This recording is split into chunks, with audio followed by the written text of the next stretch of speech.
Good afternoon. It's another day of talking about the Congo, and today we will be talking about water. There's a saying that goes around that says water is life. And I'm I guess I'm not questioning the statement, but I guess I'm questioning the commitment to it because some of the things that I see going on in the Congo and it's just it seems that it's a never-ending battle, and it's not. I don't see the progress that I want to see, that others want to see. So that's what we'll be talking about today. And as I said, this is Woody Collins with Congo Helping Hands, and we do water projects in the Congo. We work with other people. In the background, you see a picture of Paul Law's drilling rig, and I'll give you a touch of what he's doing. But we have done all kinds of things. We've done water testing, where we tested the purity, meaning to say whether it was drinkable and not be able to make you sick. We tested water before. We have also delivered filters that removes the impurities from water to make it safe to drink. And we have trained people on how different products that they can use to test water to make it safe to drink. In the Congo, and especially in the rural area, that's where the most problem is. Currently, they estimate only 29%. Uh, that's like one out of three people do not, I mean, two out of three people do not have access to clean drinking water in the rural areas. And that's where quite a few people live and the places that we work. So in those areas, people are walking great distances to get water, and that water is not necessarily clean. You have some villages that they don't have what we call an improved water source. An improved water source is very elementary, meaning to say that you have done some things to the water to protect it from being contaminated. You built some type of barrier or something. That's not saying that water is actually being pumped to the house or they got a or even pumped to the village center. It's just saying that the water that they're using is protected in some kind of way to help it stay clean.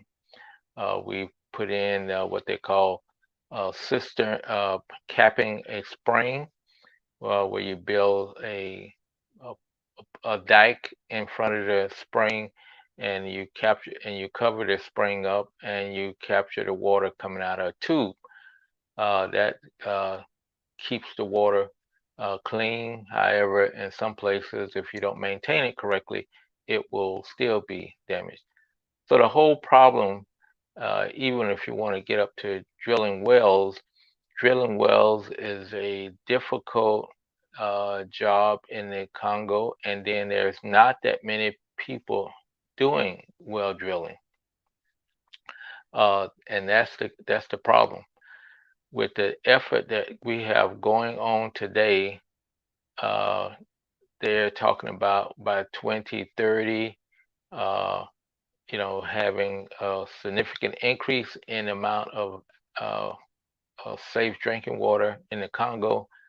They're not going to achieve it because unless something really happens in the next 10 years where we get a major influx of not only money, but also more skilled people working on it, it's not going to happen.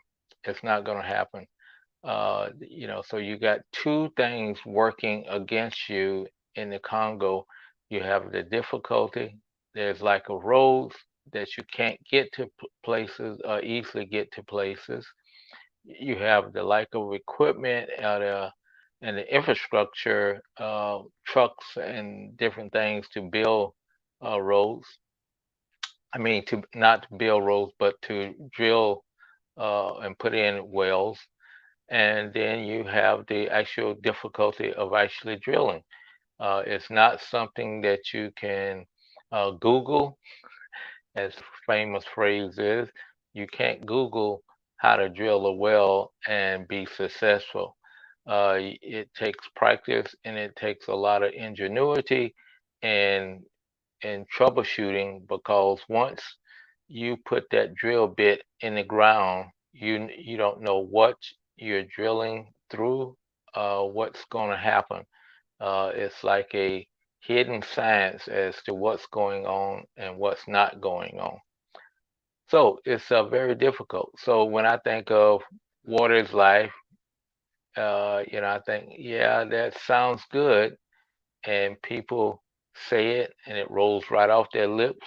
But I think in a lot of terms, it's a hollow statement. Uh, if water was life, I think you would see a lot more people lining up to provide water, not only in Congo, but different places around the world. There's like 844 million people they're estimating that don't have access to clean water. So it's not only in the Congo, uh, maybe in the Congo is somewhere around 30 million people, that 33 million people that estimated that don't have drinking water. But around the world, there's still another 800,000, 800 million people that don't have water. So that's a large population that don't have water. So, but anybody will quickly say, "Oh, yeah, water is life." And I tell you, we here in the United States, we have a kind of we just take water for granted until you're in a situation like in Flint, some other place that has water problems. Then you start to think, yeah, water is life, because if you don't have clean water, it will make you sick, it will kill your kids, or it will damage your body where it is, uh, that you will function, won't function properly. So, so I'm just here to kind of highlight, I don't know what made me think of it today, but water is life. That is, a lot of people say it, but until you actually put some boots and hands behind that, it's not going to get it. It needs to become a rallying cry, not only for us here in the Western world, but definitely we need to help the Congolese and everybody get into a situation where water is more prevalent and clean water is more prevalent. You can build a well, drill a well for about 10,000 to 11 to 12,000 with the right people, or in some cases it may go up to $50,000. So it's a wide variety. There's organizations that we've dealt with that's looking across the board. One of the ones that I'm familiar with is called the Rural Water Supply Network, and we just had a webinar on that area last week when we were talking about pumps and solar systems and everything.